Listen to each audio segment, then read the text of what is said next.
అక్షర దీపకాంతులను విరజిమ్ముతూ స్వర్ణాంధ్ర 2047 విజన్తో ఆంధ్రప్రదేశ్ విద్యా రంగానికి సరికొత్త వెలుగులు పంచుతూ వస్తోంది మన పాఠశాల విద్యాశాఖ శకటం.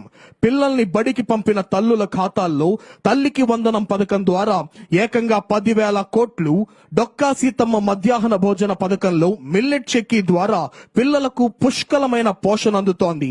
ఏఐ, స్టెమ్ ల్యాబ్స్, లీప్ కార్యక్రమాలతో ప్రతాపవంతులను చేస్తూ షైనింగ్ స్టార్స్ గా గుర్తించి పాఠశాల ఔన్నత్యాన్ని ఎవరెస్ట్ పై కూర్చోబెట్టింది పాఠశాల విద్యాశాఖ. ఇప్పుడు వస్తోంది ఉన్నత విద్యాశాఖ శకటం. చదువుతో వెలుగు, పరిశోధనతో గెలుపు. కేవలం పుస్తకాలకే పరిమితం కాకుండా ఆర్టిఫిషియల్ ఇంటెలిజెన్స్, డీప్ టెక్ అంటూ విద్యార్థులను ప్రపంచ స్థాయికి తీసుకువెళ్తున్న వేదిక ఇది.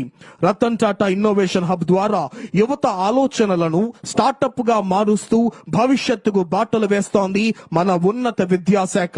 సంప్రదాయ విలువలకు మోడర్న్ టెక్నాలజీని జోడిస్తుంది ఉన్నత విద్యాశాఖ.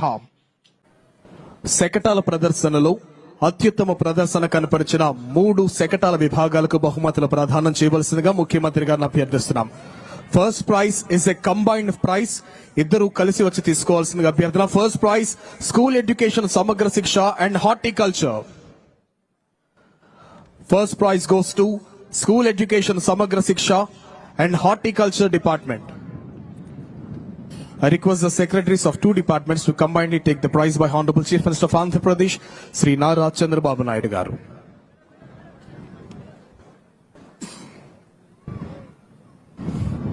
First prize, School Education Samagra Shiksha and Horticulture.